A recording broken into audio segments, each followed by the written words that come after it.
be that. Like either it's going to work or it's not, and that's it. I have no idea what's going on with Google Hangouts. It says the stream status 720p is okay.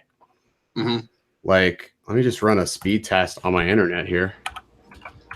See what's going on here, but should be like I can hear people. I can hear you. That's a good start. Man, I'm telling you, I have no idea why it's so spotty tonight. Makes no sense.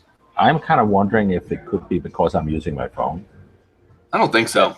That shouldn't affect on your end. No, because what's going to happen is it's going to upload to the Hangouts, and then Google is doing the encoding on their side. So for everybody who's getting upset or mad, it has nothing to do with us.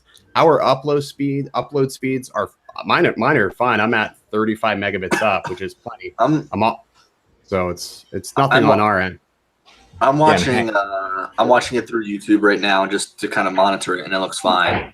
So it could have been, and this is what I'm thinking, it could have been that initial jolt of me using that whatever that app was to do the live picker, you know what I mean?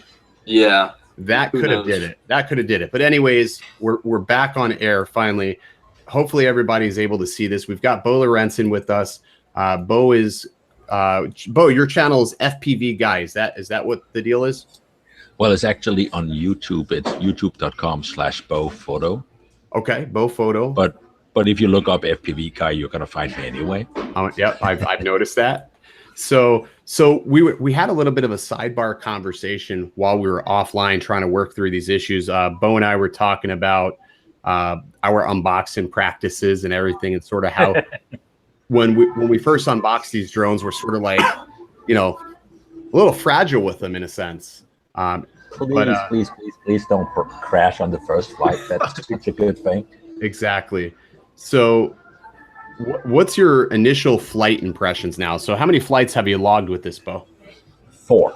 Okay. 4 batteries. And well, first of all, it flies great. I'm very, very happy with the flying.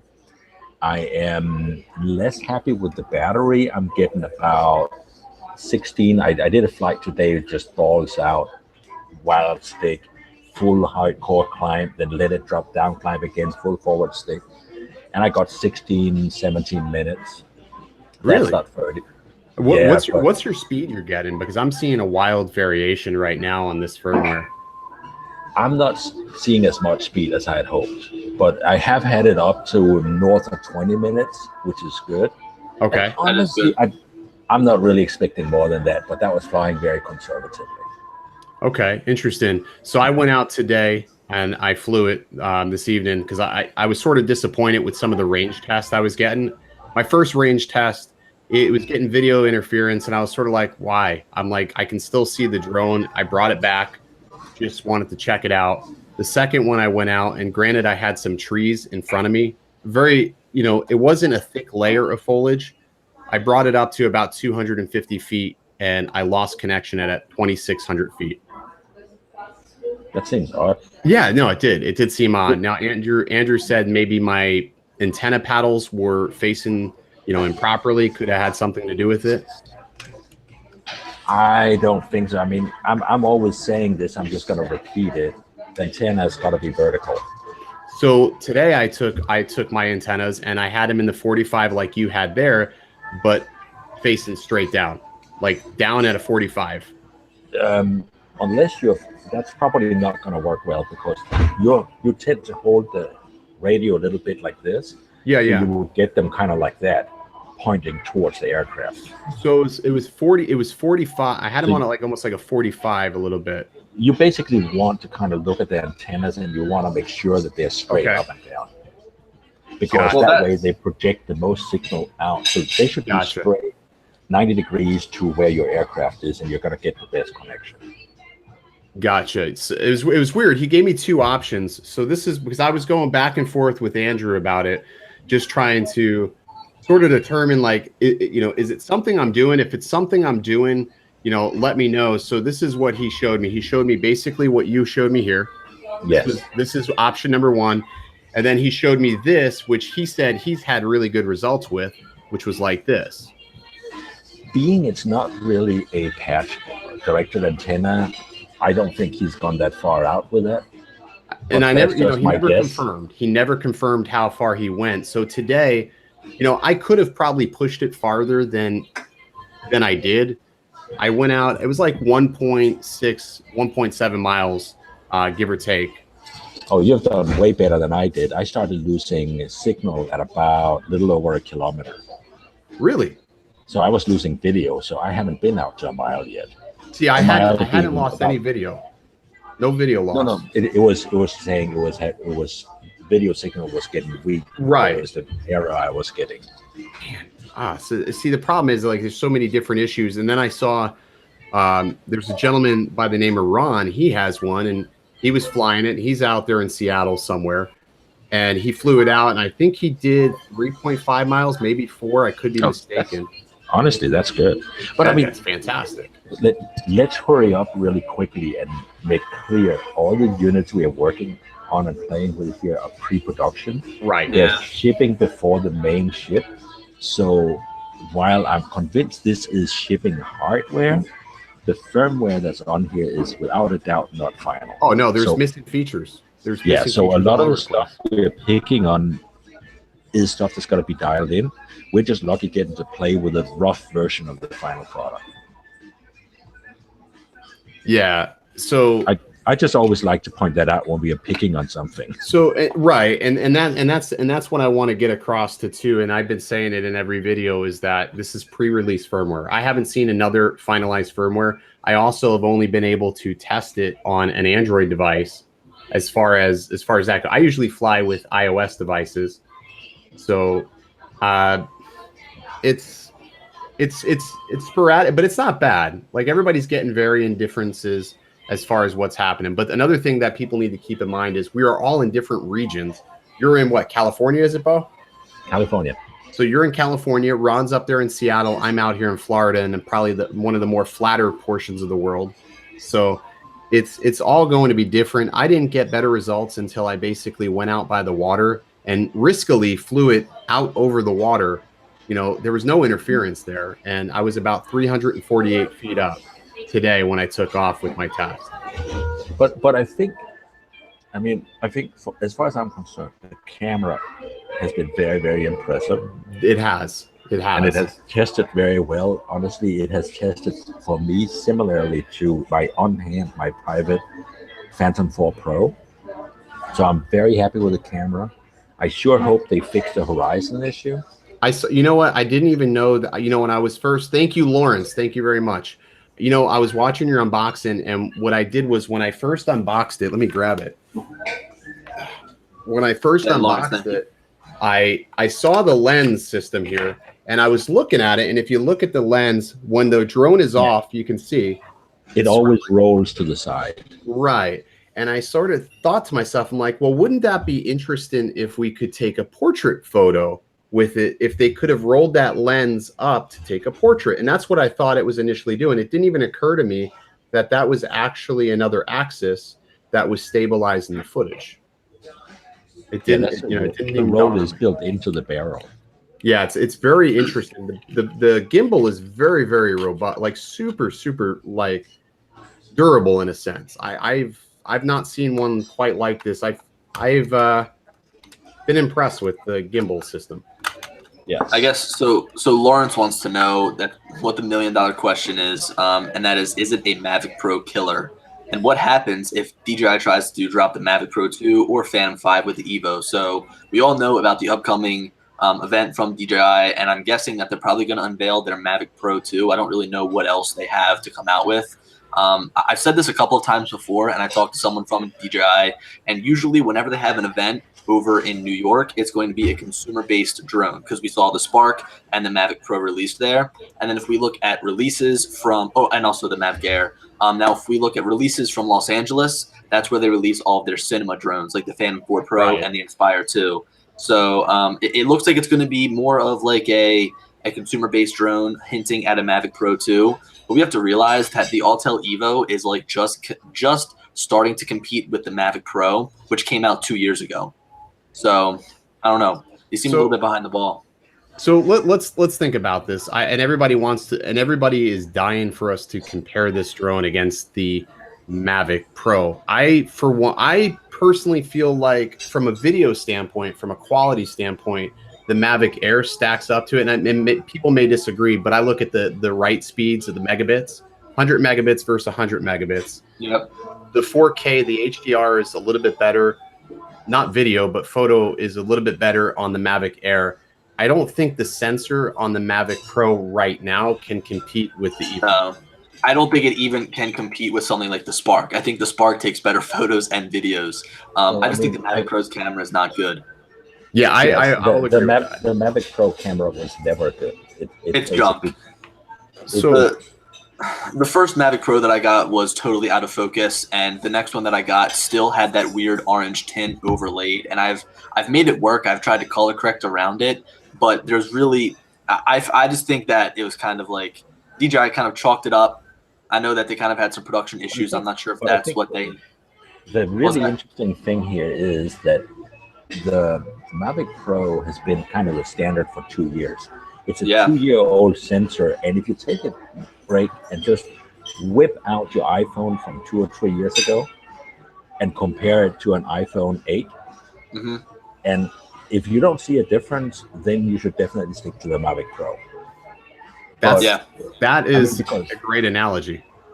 That is a great analogy. So right now, Autel is shipping a sensor that is definitely up to speed with today's sensors. I agree. How they're going to do in a month, we have no idea what DJI is going to ship, but I sincerely, personally believe they have a Mavic 2 somewhere in the pocket because they've had 2 years. And if you look at how DJI likes to do stuff, they create the product and then they wait for the competition to catch up and challenge them, and then they drop the next one. So it's almost like they sort of bait their challengers, like, hey, throw us all of your cards so we can see what you have. We're going to give you about 2 weeks. We have something ready to go. It's like, and then bam, here you go. No, but they're being really smart because they're simply saying there's absolutely no point in us shipping a Mavic 2 last year. No, because we don't need to. Right, and there was nothing there to challenge it. And the Mavic Air was a perfect supplement for anybody who wanted something a little bit smaller, but a little bit more of a bump over the Spark. And that's the reason why I don't believe we'll see another Spark this year. I don't think with the Mavic Air you need a Spark. There's no reason to upgrade the Spark just because the features that it already has makes it a beginner drone, and that's what DJI is marketing it as. I mean, they have the Tello, that's more of their beginner drone. But if you're looking to get a cinema drone, that's actually for beginners who want to go with the Spark. And if they were to upgrade that to like 4K or shooting 4K or give it a 3-axis gimbal, then you're going to start competing with the Mavic series. So they have to kind of keep that distance. I think you're being generous saying that if you want a cinema drone, you're starting with the Spark. Why do you say that? Because I think there is a bit of a gap from a Spark to a cinema drone. Well, okay, I know what you mean, but in terms of like when you're looking for a drone to get a personal video drone. Yeah. Yes, that's a good way to put it. I mean, I think in my opinion, even calling something like a Mavic or a Phantom is a little bit of a stretch, calling it a cinema drone. Maybe the Phantom 4 Pro, but I think that a real cinema drone is going to be the Inspire series. Yes, which is what it's intended to be. Yeah, exactly. So, Bo, what do you think about the overall build quality of the Evo in your eyes? You've gotten your chance to touch the GDO2, the Mavic. So, as far as build quality goes, when you pick it up, how does it feel in comparison to something else? I think it looks great. I mean, I actually dropped it today, and I got a bunch of scratches on the top. Oh, and well, somebody had to drop it first. I know. What I like here is the arms are really firm. They are. And the motor everything seems firm and snug. I'm not worried about using it. I think it's going to take abuse the same way my Mavic Pro is. Are you a fan of the landing gear in the front? This is a mixed bag for me because and I know this is the rear of the drone, but that's the way they fold. But I was testing out the dynamic track, and I noticed a couple of times while it was tracking me, the camera drifted a little bit and caught one of these arms in the picture. That's more than a little. That has to turn like almost Yeah, 45 degrees. and trust me, I wish there was a way to get more logs off of this unit to them so they can sort of see like the settings, because we're real at this point. We are real world testers for them, and I'm providing feedback to them, But basically on the daily. keep in mind that you have the same arm on a Mavic essentially. Okay, That's one thing. That's the fair. other thing is this is the antenna. Yeah, that didn't even dawn on me. These antennas started with the Inspire series, and now you're seeing them on the Phantom, on the Mavic, on the Spark, on the Mavic Air. You all have those flat legs out on the end, because that's how you connect to them, and you have them all the way around on 4 legs. My only gripe with these rear legs is sometimes a couple of times when I've started to unfold it, I've accidentally went to grab the back legs, and this immediately blocks you. Like as soon as you try to open it, it blocks you. Not a big deal. It's just force of habit. Yeah, but if you open the Mavic the wrong way, that's also gonna true. Very true. And that's just me being nitpicky with it. But I like the overall feel of it. I don't hear any like creaking or popping. And that's the first thing I commented when I first got my hands on with it at IWCE, was that it was just very well built. I couldn't really describe it. It's like a feeling like no other, really. I guess the best way to put it. The one thing that stands out to me, Ken, if you can hold up the Evo really quickly again, this is the Mavic Pro, right? It is a little bit larger from the side comparison. The thing. Go ahead. It feels about 10 millimeter larger at all dimensions. Yeah. The thing with the Mavic Pro that I like is it all seems to be in this little square, but that seems to be like, it's not as like precisely designed, in my opinion. Like this is just like so well put together, whereas there's like gaps and the little legs hanging off the end. Yes, and the Mavic doesn't have that as much. Yeah, right. It's definitely bigger. It's also 100 grams heavier. It is heavier, but the heaviness is not a bad thing, though. I sort of like that it's heavy, because today I was flying in it was like 10 mile an hour winds somewhere in there, and this didn't really even waver. And I was looking at the footage to see if the gimbal would get any drift in it.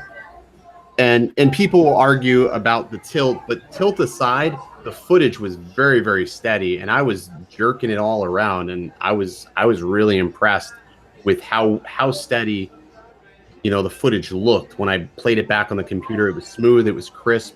I just shot everything in automatic. I didn't shoot anything in manual. Just when you're doing a range test, there's really no point, right?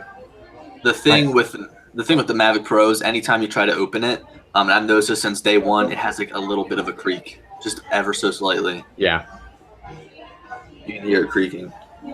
The gimbal guards, I sort of like the gimbal guard too. I know that's a silly thing to say, but I like the gimbal guard. It's pretty easy to get on and off in a hurry. The only thing I wish was a little bit easier was to get the battery out.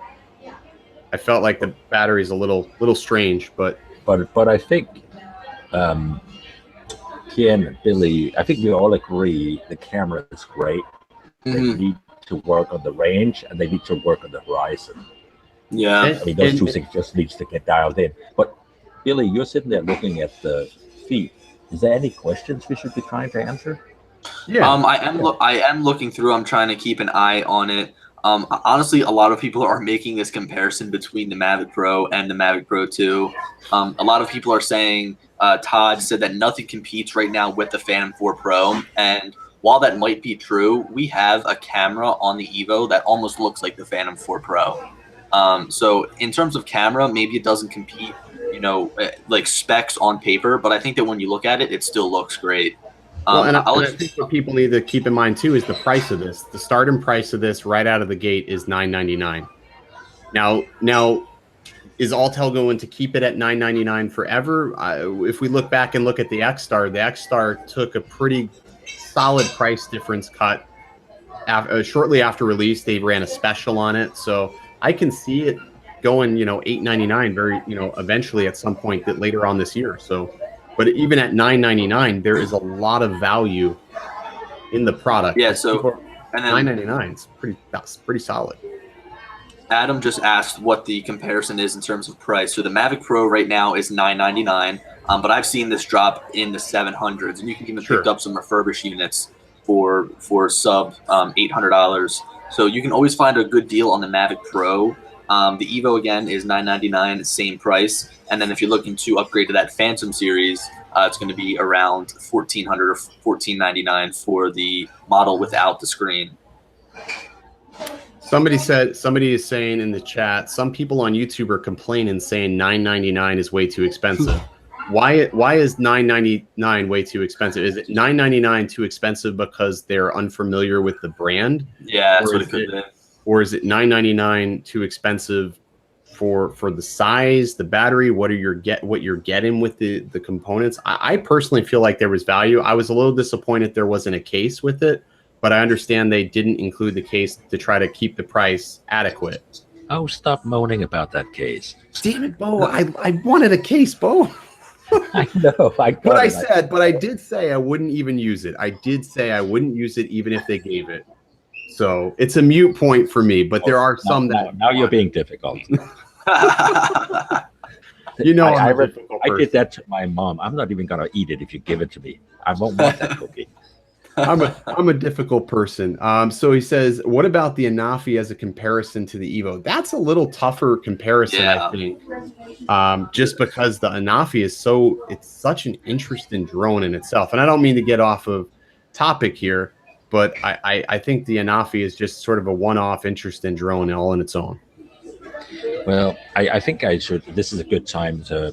Frank at Carolina Drones is actually setting me up with a Mavic Air and the Anafi Parrot. Mm-hmm. Okay. So that should be arriving sometimes next week. And the first order of business is to do a rough dynamic range test of all of them, because the Anafi sales point is HDR video.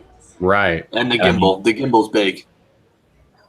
Gimbal you can look straight up, up. but honestly, if somebody starts shipping a device with HDR, with real HDR video, which is what they claim, good Lord, they won't be able to make enough this year. Yeah, I agree. Especially that is so true. a lot of people seem to be complaining about the price point of the Anafi as well at $700. Although I think it's cheap. I know. I think it's perfect. I think it's cheap at $700. Again, I think it boils down to, are they complaining about the price due to the brand name, and they believe that it should be priced like a toy? I mean, that's the only thing I can think of as far as that goes. I feel like the people who are complaining about the price might not know enough about the drones to really compare them. They probably just know DJI. That's all they know. But once they do the real comparisons, you'll realize that the Evo is priced very competitively. I do. I think the Evo is fantastically priced. $999 was sort of a steal if you want it 4K 60 FPS. You know, upwards to 30 minutes of flight time is what they estimated anyways. I personally have fantastic battery life with mine. Bo's having, a different experience, but again, we are on pre-release software. And I probably should mention my 16 minutes where I did fly it hardcore. It was at about 5,000 feet altitude in the mountains today. So okay. that does affect the 2 versus sea level where you're at. Yeah, and that's still pretty good. And another thing to add here, it was 90 plus degrees here. Super humid, so that's all a factor in, the variations of things. Oh, what are you drinking, man? Long Island iced tea. My Except man. I'm running out, so I ordered another one. What part of California are you in, Bo? Hollywood. Hollywood. Okay, man. You're right in the heart of everything there. I'm like right here. Look at Bo's studio is is the bar tonight. So let's move to the comment section here. The hard part, charging test time of the Evo. So it's taken me about an hour and a half, a little bit more north of an hour and 40 minutes to charge my battery from depletion. Like, I want to say about 10% depletion to full. Are you seeing something similar? I think mine was a little faster, but longer than I'm used to, because I'm going to be honest, my Mavic seems to take like 30 minutes. Again, Lloyd with the super chat again. Thank you, Lloyd. I do appreciate it very much. Or no, Lawrence was the first one. The controller is something we haven't really talked about, though. I think the controller is amazing. Have you flown it without a phone? Yes. There's one big. I love the controller.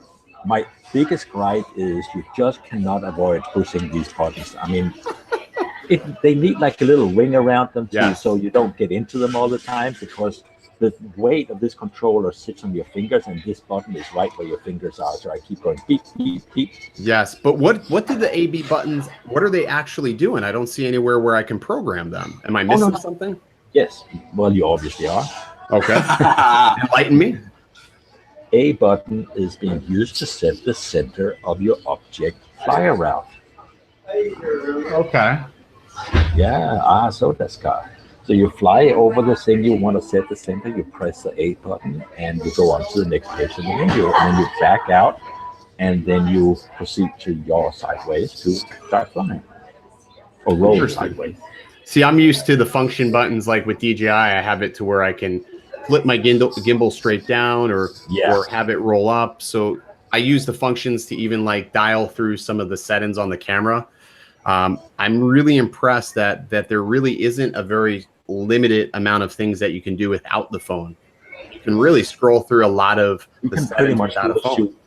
With just the controller. And you gotta, as much as I have a feeling most of us has an iPhone or a high-end Android phone of sorts. Sure. So we all have an expensive phone, but there is an enormous amount of users out there that don't have a $500 phone. Yeah. And honestly, this device. Oh, look at this! You gotta love his iced tea. Gotta love the iced tea. First drink. How about it? Can't go wrong with this place. And if you don't know where to eat here in Hollywood, just go to Shandara and ask for Alice. She'll take care of you. and that's Bo's plug in the night. But seriously, people that are not, here's the thing: if you bought an iPhone 3-4 years ago, it is starting to get slow by today's standards, and the same as an older Android phone. You don't need to buy a new phone to use that, and that right there is worth $300 in the value proposition of this drone. So I'm actually, I don't have an Android phone. I use an iPhone myself, but I'm using a 4-year-old Android phone to test all this out. I'm using a Galaxy S5 to do all the testing so far. And I've had no issues. And actually, this is the first drone that I've flown that actually works very well with Android. It's a peculiar thing to say, because in the DJI world, people complain so very much about the Android app is not equal to the quality of the iOS devices. They say that the integration is better on iOS versus Android. And I don't see that here. I'm seeing a totally different experience using Android. It's not been one that I've been bothered by at all. I've got. Go ahead. Just whenever you guys are done this topic, I've got 2 questions of my own that no one else has answered or no one else has asked. So go ahead and finish your convo, and then. Yeah, sure. Well, let me pitch in on the GUI. I'm actually a big fan of the GUI, and a lot of people has been jumping on it because the DJI flavor. You click on the gears, and then you set your shutter speed, etc. And in this case here, they have chosen to have a bar on the bottom. Right. That shows everything, and you just tap on it and you dial. But what you don't realize is you can also select it by using the shoulder dial. So you can dial between the different selection options, and then you can tap on it to select that, and then you can dial. So you can and that's how I do. That's how I've been setting my ISO and adjusting my video qualities. I just use the dial. I don't even touch the screen. My matter of fact, my fingers do not come off the right dial when I'm flying. And I actually like that I can go and I can change my ISO, I can change my color balance, all without letting go of the radio. Yeah, I like the fact that the histogram doesn't take up a lot of the viewpoint, because you have all that stuff that usually is in the way. It's down here at the bottom, all that telemetry data that you need, the battery life, the signal strength, that's all at the bottom on the main section of the control. And while we are at the GUI, and then I think we should get back to Billy. Sure. But on the GUI, there's a huge thing here. You don't need, I'm putting a finger up, you don't need to register in order to start flying the device. Right. You also don't need to register to update the firmware. Right. There's a lot of people out there that's not really that keen on having to set up an account. We and other brand in order to register their brand new drone. They can't even fly it out of the box till they create an account. The biggest thing that bothers me with DJI is the fact that every so often, if I switch my phone, like it wants me to take this test before I fly.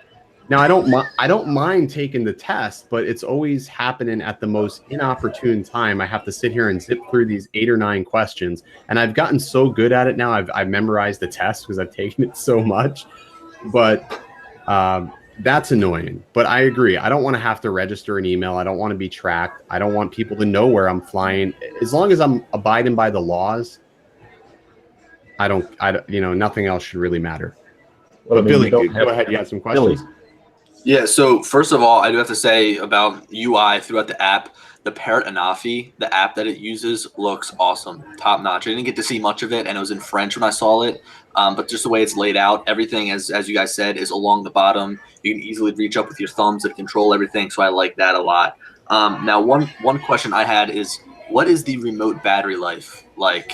Does it last for a long time? Do you have to charge it a lot? Yes, it's long. It's I long. have Okay. flown It's, 4 batteries, and I still have about 6700. 20%. Yeah, it's Okay. I have like 6700 milliamps. 30+% after 4 batteries. Cool. Okay.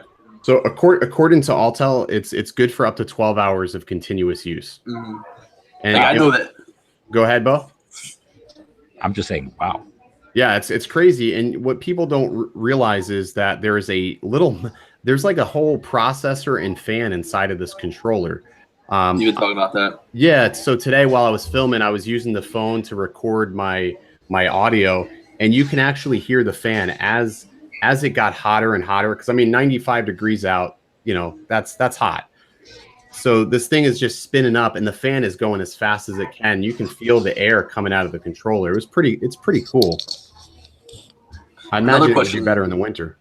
Another question I had for you guys, which you aren't going to just be able to answer because you have the drone, maybe people will be able to pitch in on this, is do you think that Autel will face some sort of production problem with the Evo? I know that, I don't know where I heard this, but I remember saying that they're not going to be able to sell batteries in the very beginning, extra batteries. So do you guys think they're going to hit any production problems for the high demand of this drone? Bo, have you had any interaction with them? I have talked to them not about this. Honestly, I think this is something only Autel can answer. We know that they are late on batteries. I mean, every new drone that has been interesting the last 5 years has been late. Yeah, it has. Yeah. So we're just going to have to assume that they are not going to be able to ship the first 20,000 the first week. Yeah, I honestly don't see that happening. If expectation has exceeded their demand at this point, which from my understanding they received, this has been one of the most anticipated drones of 2018. Really ever, if you think about it. You know what, come to think of it, yes. No, I haven't gotten this I much would say the Mavic Pro was the most anticipated probably up until now, and for 2018 I would say this is a big anticipation. Definitely. I know carolinadrones.com has have an enormous back order list of these, so they're definitely seeing people are ordering them. Yeah, and that's what Frank was saying. He said he hasn't experienced this much overwhelming demand for a product in quite a while now. And again, I think a lot of that really comes down to too. I mean, we talk about price. People say $999 is expensive. I can't wait to see what the Mavic Pro 2 price is going to be. I'm thinking, at least $1,300 at least for the base model when it does come out. Well, that's one thing you can always pretty much predict about DJI. The Phantom 1, 2, 3, 4 has always been $1,499 when it ships. So here's a good question that came from Lawrence RBE. He says, now that you all have tested out the Evo, what else could Autel have done to make it groundbreaking like the Mavic Pro when the Mavic Pro first dropped? I guess the biggest feature, I guess that's grabbing everyone's attention to kind of separate it from the Mavic Pro is that it can shoot 4K at 60 frames per second. Now, can it shoot 1080p at 120? Can you do 120 or no? Yes, you can do 120 1080p. Okay. It does have 1080p. So it basically has everything as far as the Mavic Pro, has in 1080p. I think it's Mavic Pro shoot 1080p 120. No, it only shoots up Okay. to 60. Actually, 96. I think it's a real weird frame rate. But I think what he was saying is, what could they have done better? I think honestly, here's my thought, and people may like it or hate it, but I think if they really wanted to bring something that was going to be 100% future proof, it could have had a 1-inch sensor. And I know they had talks. They had talks about doing that. And when I asked Autel about this, basically, in order to purchase a 1-inch sensor from Sony, they wanted a ridiculously large order. Now, what that really means as far as the manufacturer's terms go, I don't know. I'm not on that end of things, but I think if they wanted to do this right, it should have been a 1-inch sensor. But it's not bad. It's not bad with what we have right now. It's really good. But here's the thing, though. They have made a drone. It's the smallest drone, the best camera in a smaller drone at the moment. Right. And the field of view, I think the field of view, because we're talking about a 94-degree field of view, and that's something we haven't really touched on. It has a very wide field of view, 94 degrees. I don't know, Billy, do you happen to know offhand what the Mavic Pro's field of view is? 82, maybe. I'll look up Spectra now. Mavic Pro, right? Mavic Pro. Yeah, Mavic Pro. So you're going to get much more in the shot with a 94-degree field of view without too much of that, that aberration you get like with GoPro. It doesn't look like a GoPro because it's not, contouring anything off to the That's side. That's wide, man. 94 degrees. 94 degrees is a massive lens. Like my webcam is 90 degrees. That's nuts. Yeah, so that's a big deal. So let's see. Okay, so the field of view is 78.8 degrees on the Mavic Pro. So that's how much more you're going to get into get in a shot from the Mavic to the Evo. It's a massive difference in that aspect. Something I know that we were kind of talking about the Parrot Anafi earlier. Something I really like that they have with their drones is the zoom, being able to optically zoom, but also still get lossless zoom if you're shooting in 4K up to 1.4 times, or if you're shooting in 1080p up to 2.8 times. So we have zoom here as well. Do you? I don't know if it's lossless though. Bo, have you? Yeah, Billy, we won't know if it's truly lossless until we do a resolution target. Yeah. Hopefully next week. Yeah, totally agree. I'm just saying HDR awesome. video from a fisheye sensor with lossless 2x zoom. If it sounds too good to be true, sometimes it is too good to be true. 2.8 and 1.4 times seems like very weird numbers. Yeah. I would say, okay, maybe if 1080p you can zoom in 2 times, that would just mean that it's cropping down that 4K video down to 1080p, and that would make sense. But I don't know where they're getting the 2.8 times from. And I don't know how they're gonna manage to keep that 4K. Yeah, especially when you zoom in. I've got no idea. Well, that's something that everybody can look forward to, is that camera shootout, because I know that's going to be one of the first things that we'll hopefully hear about after a very careful unboxing. Well, we're basically, the first thing we're going to be doing is, as soon as I receive from carolinadrones.com, I'm getting the Parrot, and we're going to do a camera. That's what how good is this camera really? Yeah. And of course, we can't get an exact number. We leave that to DxO. But using the same dirty system, all of them, at least we're able to compare them. We're using the same light source. We're using the same box. We're using the same check lens. So we can see, is it better? Is it worse? And we will compare it against the Phantom 4 Pro. Yeah, because that's the best consumer sensor. And that makes sense. So switching back over to Evo, Nicholas asks, the Evo does not come with an iOS cable. Nicholas, that is correct. When they produced this drone, they basically had to cut costs in certain areas. And one of the things that we talked about at IWCE was why they didn't include an iOS cable. And basically, for Autel to have their own proprietary cable, they had to do what they call MFI certification on those cables. Apple charges a pretty penny to do an MFI certification. So they didn't deem it cost effective. And, you sort of have to bring your own cable. It's not a big deal, not a deal breaker. All right, so let's address the elephant in the room. Lon, I get it, dude. You love your Mavic Pro. I totally get it, man.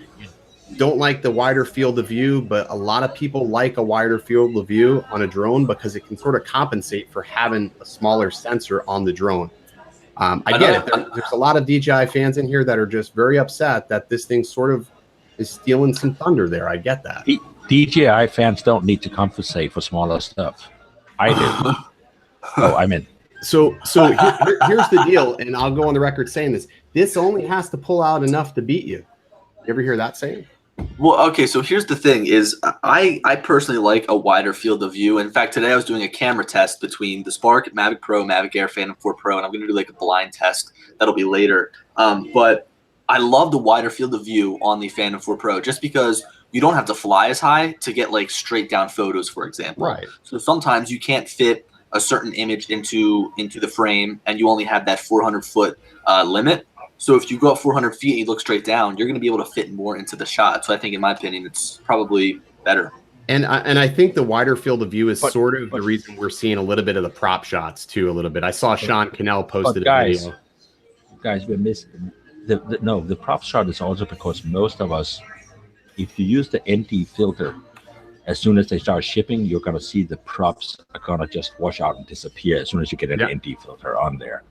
However, this is not, I mean, I shoot with the Inspire 2, I shoot with my Inspire 1, and we had a very interesting point in time because it's very rare I have a customer that is not satisfied with an Inspire 1 camera, and that's like 3-4 years old already. So we are at the point in time now that the cameras that shipping are all totally adequate. At this point in time, we are looking at Minolta, Sony, Nikon, Canon. They're all brilliant cameras. They're just a bit different. DJI is not a bad drone, and the Evo is not a bad drone. But some people are going to like the Evo, and some people are going to like the DJI.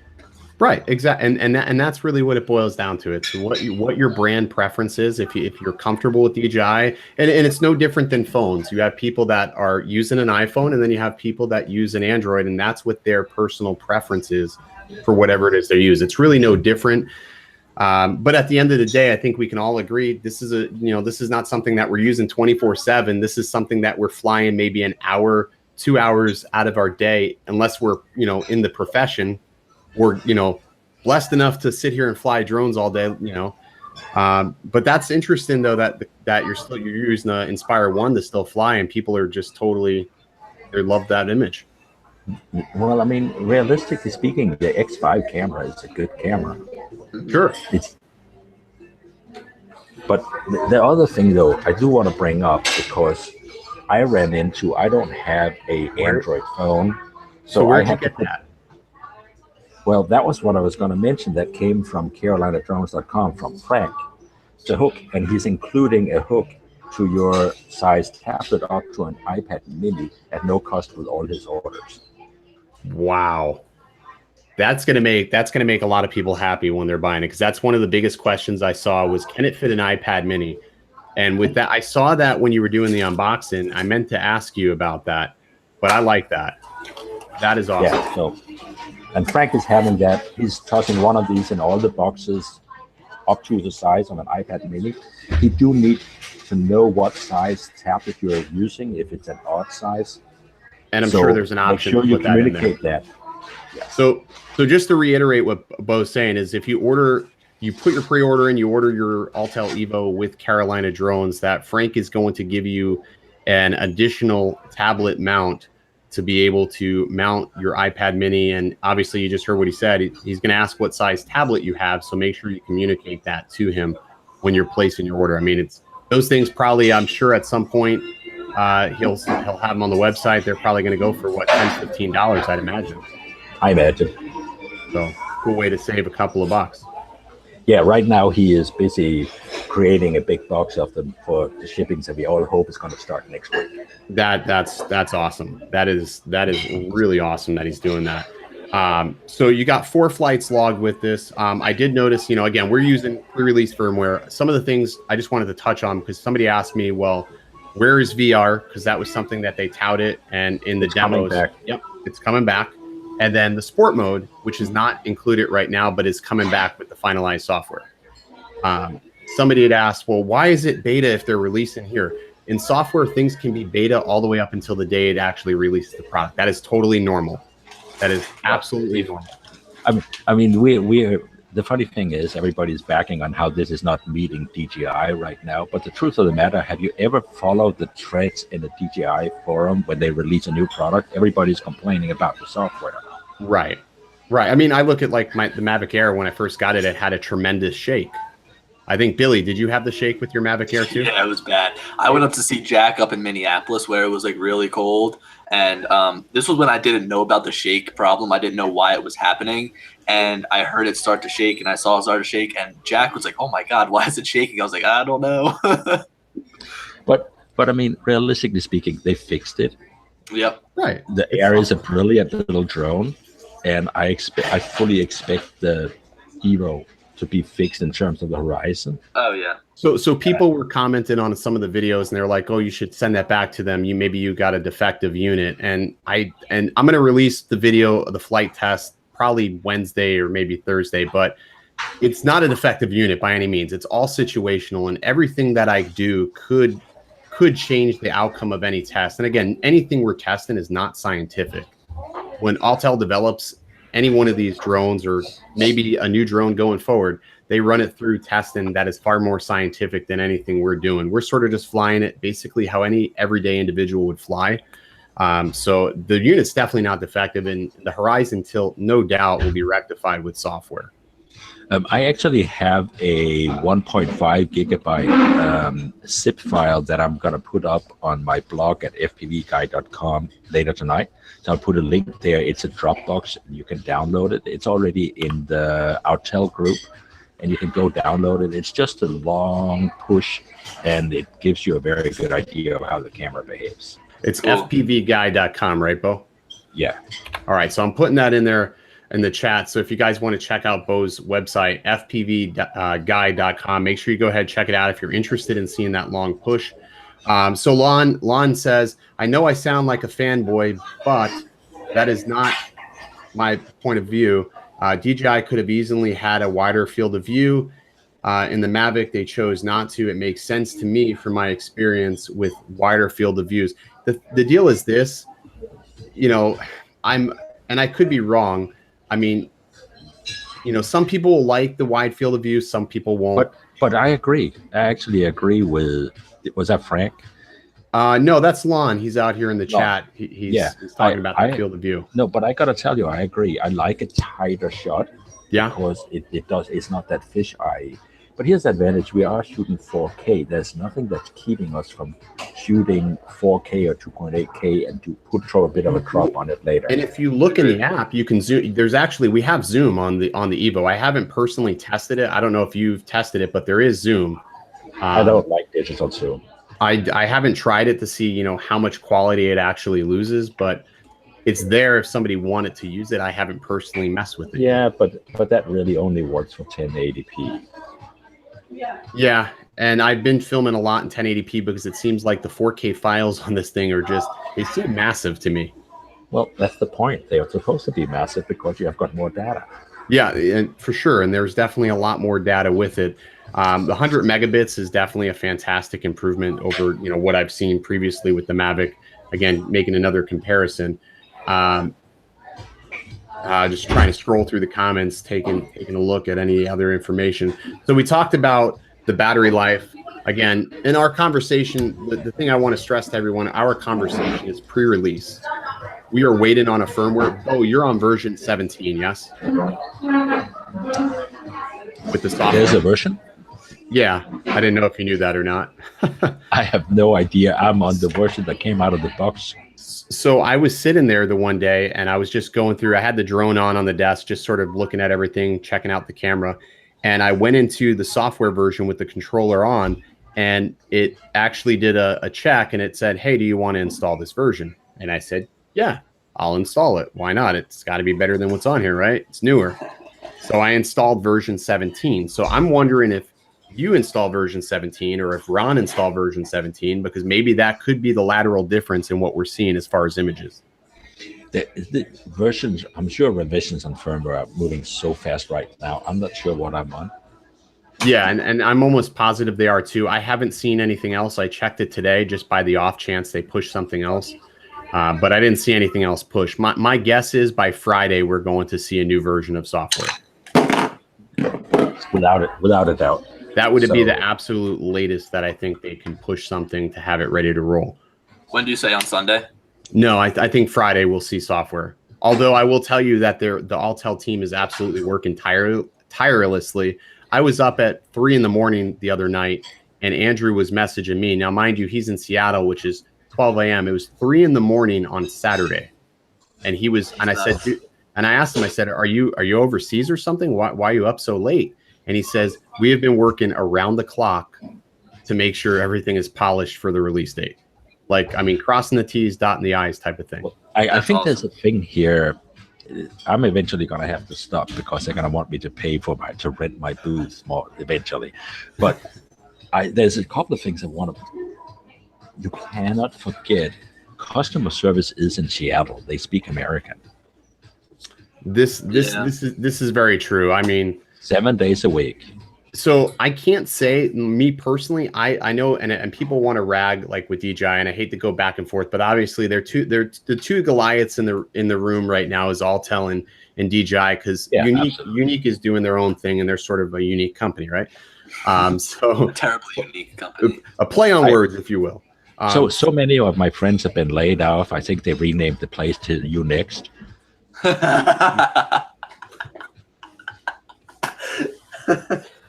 Oh my gosh. Wow. So you have friends that work for Unique, Bo? To be accurate, they worked in past tense. Wow. Really quick before we go any further, Bo, I need to know, what is your favorite drone right now? Like, if you could only choose one drone to fly for the rest of your life, what would it be? I was going to say an Inspire 2, but actually here's the thing. Right now, it's probably a Mavic Pro.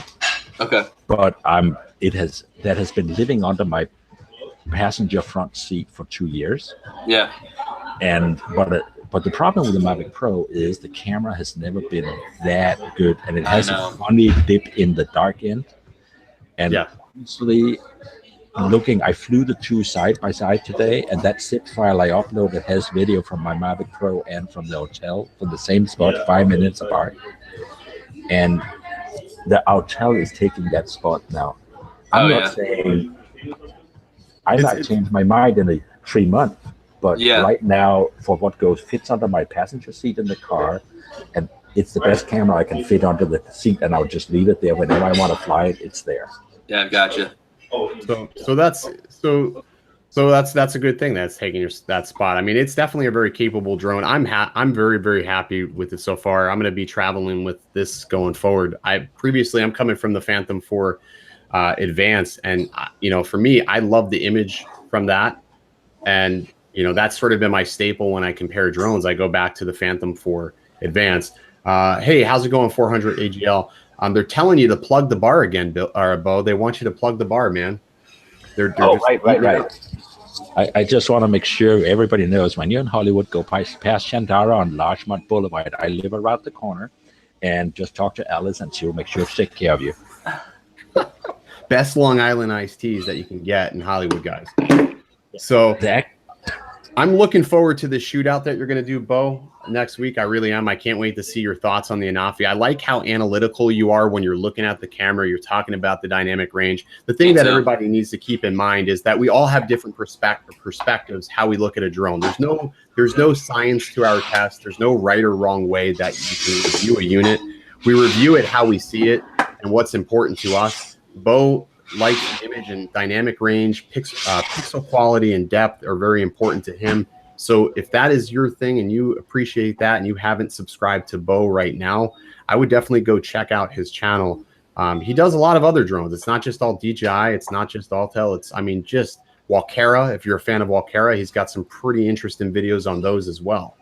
Ken, if I can pitch in here real quickly, when we talk about testing the drones, what we're actually using, and you guys can Google it on the internet, it's called a step wedge. So it's a piece of negative film that has been exposed like in a whole bunch of like the stripes across. I'm trying to make it look that way on the screen.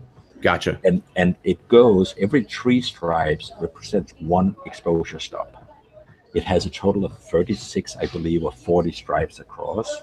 Okay. And so basically what you do is you try to set an exposure where it closes in both ends.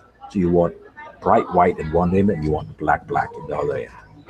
And then you play with the curves up and down, and you play in the raw file, try to like see how far, by smidging this file, how far can I get and see highlight, and by smidging and lifting the black, how far can I see details into the black. So in comparison, because obviously I'm sure you've done this with the raw file with both the Evo and again, we're going to do it one more time, is compare the Mavic Pro. You've done that. And what's the difference in stops between the Pro and the Evo? My Mavic Pro tested at about 9 stops, and the Evo tested at 12. So you said, now that, so keyword there is my Mavic Pro, because that is an indication that there could be a variance between manufacturing. I think there is. And I also get that I think a lot of people are saying, oh, well, but the Mavic Pro has the same sensor as the 4 Advance. I do not see the Mavic Pro looking like the 4 Advance. So I don't see that, and I didn't test it to be that. Maybe I have a terrible Mavic Pro, and I'm totally willing to accept that. There's a lot of things you can do to make these tests much more accurate. I'm not so concerned about the accuracy.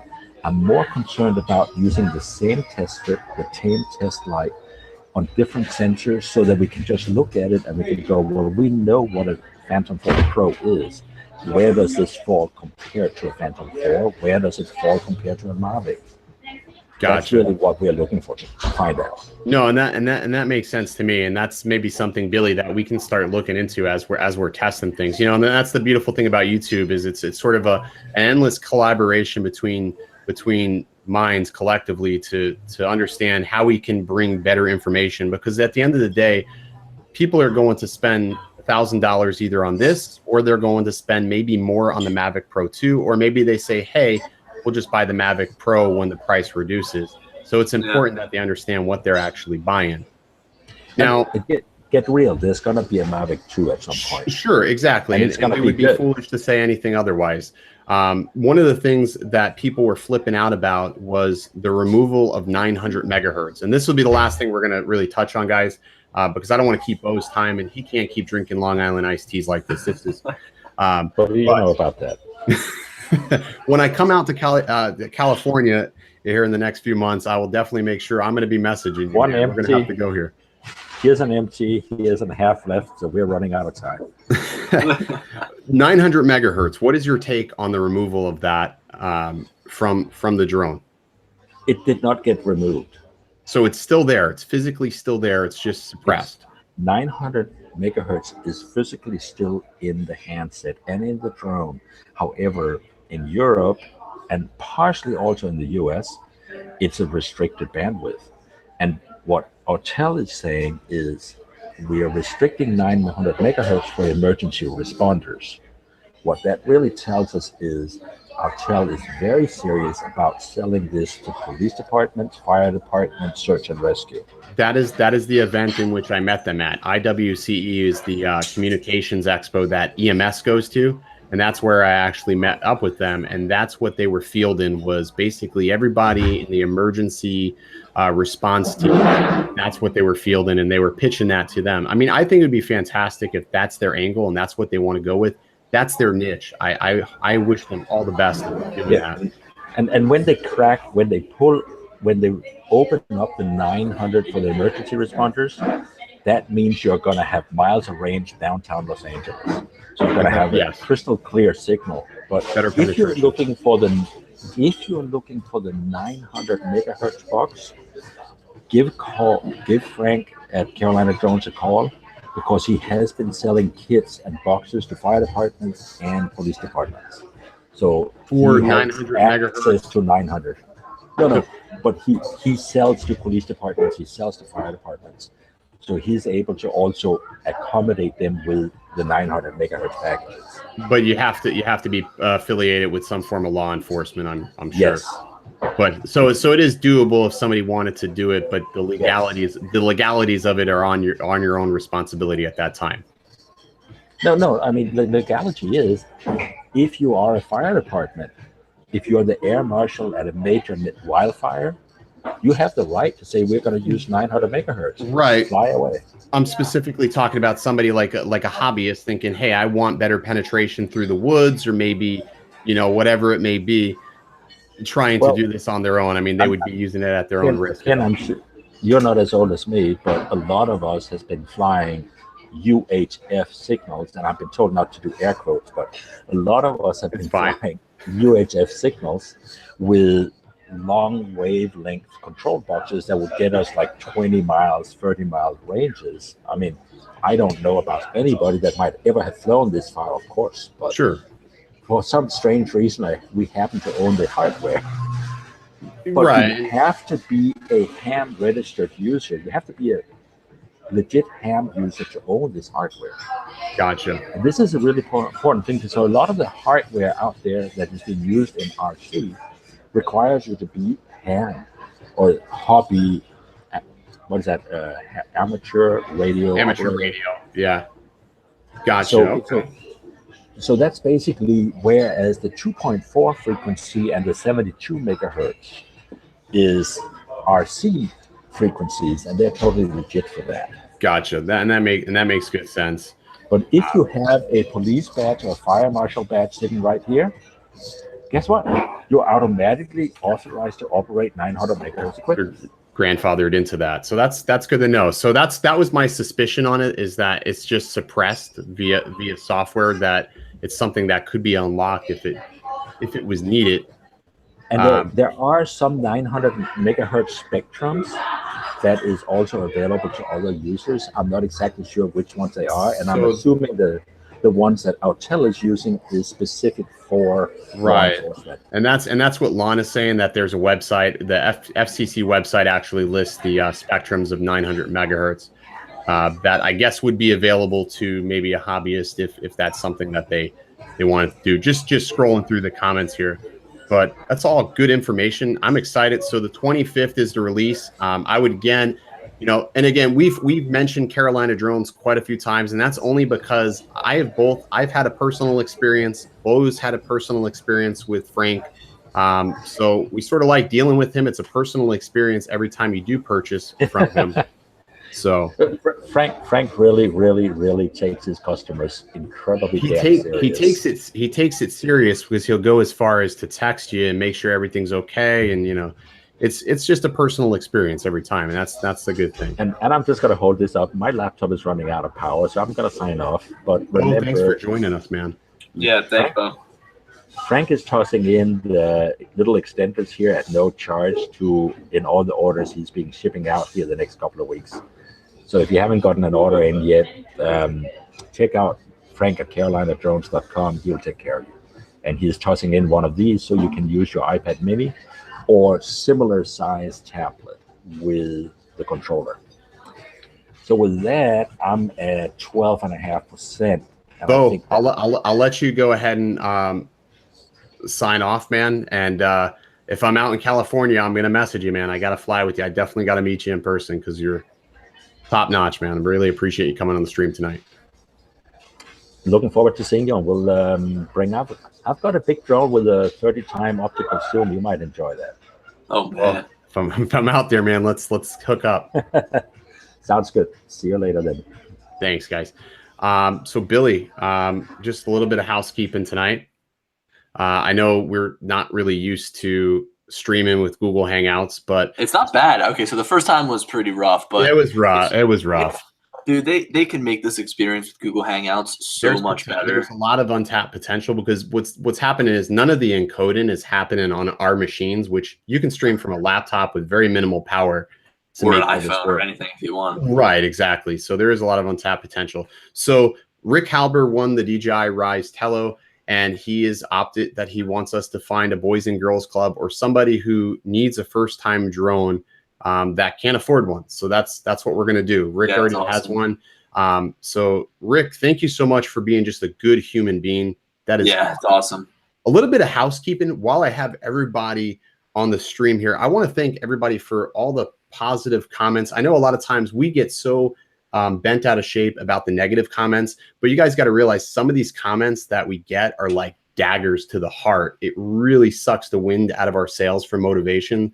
We are trying to give you as much information about these drones that we possibly can. Again, we're not the manufacturers of these drones, so we don't have all the specs and all the nitty-gritty details. And we just look at things at really how consumers look at it. Like, what are you going to think is worth your $1,000? And nobody here is bad. Like Lon likes DJI, and he's been a Parrot fan, and I started out with Parrot, so we may see eye to eye. We're all going to be agreeing to disagree on certain things, and that's the internet. Sometimes we're not going to see eye to eye. You may not like a video I put out, and I may comment back, and I may not comment back something you want to see, because that's so. But Billy is coming down to Florida. We have an awesome set of videos, and we have an amazing location chosen to film these videos. Yeah, I can't wait. We're doing, I guess we can we say it? Can we say it, or should it just be a surprise? We'll just keep it a surprise. We'll keep it a surprise. But the Mavic Pro comparison is coming out. And because so many people commented about the noise test I did between the Mavic Air and the Evo, I bought a ridiculously expensive decibel meter just to dude, I don't want that comment anymore. It's like, if I've never bought anything with a decibel meter. So could you imagine me walking around a car dealership like this, like, no, the vents are too loud. Nope. Well, so here's the thing too, and something you got to remember, because people are going to hold on a second. Pause for a moment. Lon just asked, by the way, where is Steve C?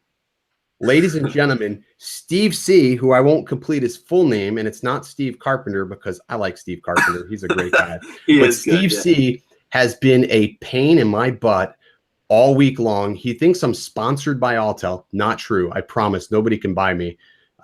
Period. I promise you guys, I will not be bought. You can send me something though, but I won't be bought.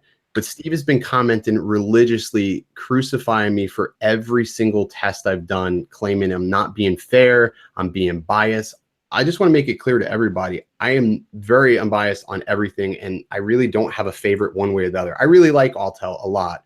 I've had great interactions with all of their staff, all their employees, even before the Evo was even thought of with the X-Star. So if that tells you anything, they basically helped me out on a Memorial Day weekend. I didn't even know they were open, and I just called. Somebody answered the phone on a Memorial Day and shipped me a battery out, and I had it like 3 days. So I contemplated blocking Steve C from the channel just because he's just so negative and he brings everybody's vibe down. Him and this other guy, I don't know, just annoy me. But you guys have all been fantastic. So if you see Steve C commenting, make sure that you correct him. Correct his course, if you will. Lawyer up, buddy. Lawyer, yeah. He told me he was gonna have his lawyer talk to me. I thought that was hysterical. I can't wait till Steve watches this stream. Hi, Steve. I put a. He's not gonna get that far through the stream. Bro, you don't want to go with the Dobo. You don't want to go with the Dobo. You don't want to do that. I'm not a keyboard warrior. I'll hit you with the keyboard. But way off base. Anyways. Wait, hold on. What I was gonna say is you need to make sure that when you do the test, you need to be the equal distance away. So you need to make sure that if you're testing the Evo and then you're testing the Mavic Air or the Mavic Pro, you need to be the same distance away. Because some guy was trying to give me hell for that on my video. No, we're gonna make. If we have to, we will bring tape measures when we do everything, and I'll have you can film me marking the plots in the sand. And Lon, no, you're not. You've been productive in both ways. You have constructive criticism that is not negative. So even though me and you go back and forth, you've been constructive, but you can see the light at both ends of the tunnel. So don't think that. I think you're fine. Even though you and I have gone back and forth, you're okay, dude. Everybody in the stream that's sitting here right now has been okay. So what did you think about Bo? I think he's phenomenal. Dude, that was awesome. Dude, great person to have on the show. Dude, he's very educated. He very is educated. I would love to fly out to Hollywood. I didn't know he's in Hollywood. Very expensive area, by the way. Yeah. But it's not a very nice area too. I've been there one time and just is it not very nice? No. San Francisco was nice. When I was out there, I was really area. I'm a big fan of In-N-Out Burger. I really want to, dude. I want an In-N-Out burger so bad over here. They won't give it to us. I would even settle for a Jack in the Box in Florida. I would, even though that's not really that great. But I got Chick-fil-A. I'm good. We're gonna eat Chick-fil-A. So here's what's happening. Just a roadmap of the videos that you can expect. Billy is coming to Florida this weekend. Finally, we're gonna do a lot of videos with. We've got to get Jack out there with us. Yes, I was talking to him. So we got a lot of videos, and we're just gonna be shooting like crazy, drones that is.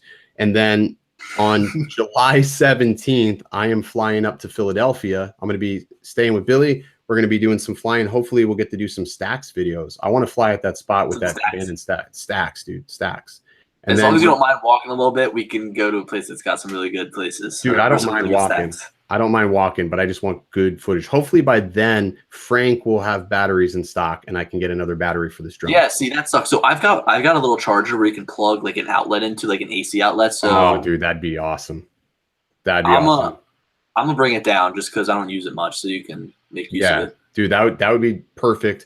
But we're gonna be going to the DJI event together, and we're gonna basically try to, like, I don't know, be like yin and yang off of each other. Try to give you two different perspectives, because what he may see, I may not see, and what he may see, maybe be different. So it's gonna be awesome. Excited. And lots of cheesesteak and pizza. We gotta do pizza. Oh yes. B&H Photo. We're going to B&H Photo. We gotta start planning. Dude, hopefully I would like to see you buy a new camera right then and there, dude. Just no, dude. My next big purchase is the Inspire 2. We'll have a conversation with them there about that. Maybe you could just walk out with an Inspire 2 while we're there. Maybe. We'll see. So anyways, guys, I want to thank everybody for being a part of the stream. Again, as Bo pointed out, he is throwing in those Carolina Drones is throwing in those tablet holders. I didn't even know that. That's awesome. I didn't see one in my box, but they probably may not have been ready, but I'll get it. And I promise you will not hear anything more about cases. But other than this, there is going to be a case arriving very soon. They're custom made. And if I'm not mistaken, dude, it's going to match the color of the Evo. Really? That's awesome. Frank had some cases designed with his manufacturer. He said he's trying to match the color of the Evo. And Joe Mariana, who's in South Jersey in the chat, Joe should have received his Phantom 4 Advanced today from me. We thought it was going to get there Wednesday, got there today. So Joe, I hope you enjoy that drone. I've been texting Joe back and forth. So, and that's the thing, guys. Like, we try to be very much in tune to the community. Like, I met Joe on here. Joe bought my drone, and I've just we just became friends. That's the cool thing about the internet. When you spread positivity, you can just, be friends with everybody. I just hope that's how it is. So anyways, we're signing off. We'll see you guys next week. Thank you so much. Later.